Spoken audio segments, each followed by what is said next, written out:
respect and money not working. Well, you're quite right. And it's not just a question of money. Though I would say that it's important that crime has come down, that youth crime has come down, and youth violence has come down. But you need to do things like mentoring, you need to get these kids into uniforms of one kind or another, you need to build up a sense of respect and self-respect in these young people. And by the way, one thing I want to see is an end to the thing that's grown up in the last 10 years or so, that it's okay to insult a police officer. I don't want to see, I want that to be an offence. When I was a kid, if you swore at a police officer, you were in big trouble. That's ended. I want to see that brought back.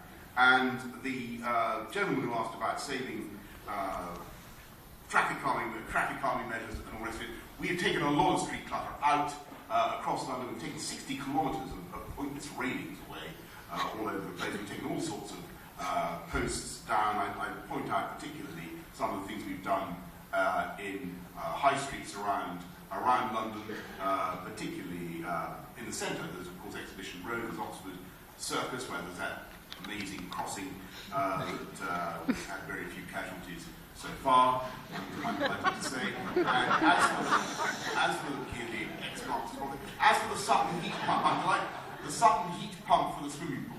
A beautiful idea, an idea that it sounds as though its time has come. And I'm glad to see Coolvia Ranger here in the front row. Coolvia, who speaks on the environment for me, will be very happy to take that up. It may be that there are some funds available from the supports, the grassroots sports fund, and we'll see what we can do. Councillor, do you want to respond to anything that was brought up there? Obviously, the question on speed humps affects me most directly of the questions that were asked. Some people want them, some people don't. That isn't a superficial answer. It's a very, very difficult problem. I can think of a particular road in my own ward where the school and the parents of the children going to that primary school wanted a speed platform outside the school because the traffic was speeding so fast. And the lollipop lady, I know you're not meant to call them that anymore, I don't care.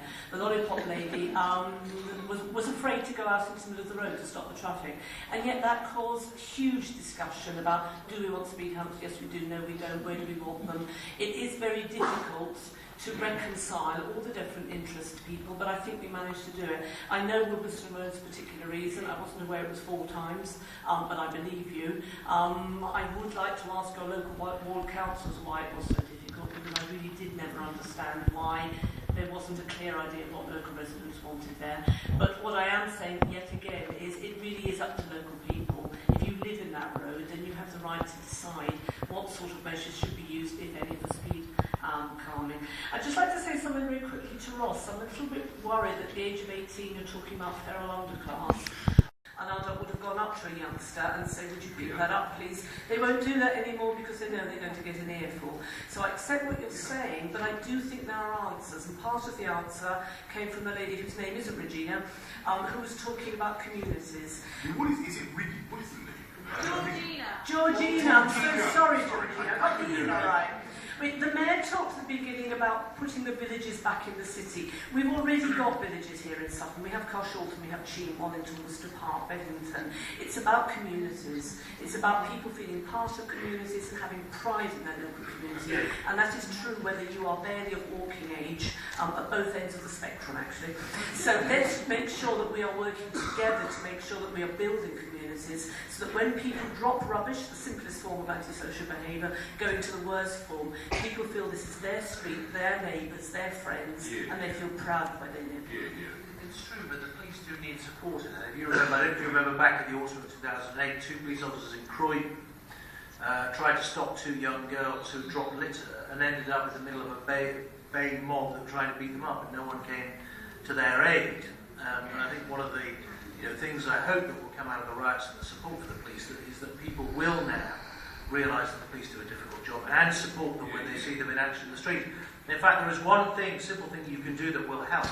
It might sound a bit silly, but next time you see a police officer, please go and say hello. They will act surprised because it doesn't happen very often. It happens in Sutton. Well, the more you talk to them, the better the relationship will be, and the more likely they are to A, intervene, and B, feel supported in the community. Okay, thank you. I think a point for me was that it was celebrated by many politicians on the left wing at the end of the age of deference. People got very excited this was a good thing. I'm not so sure. No. Thank you. I think we got You've got to do the community safety. Exactly.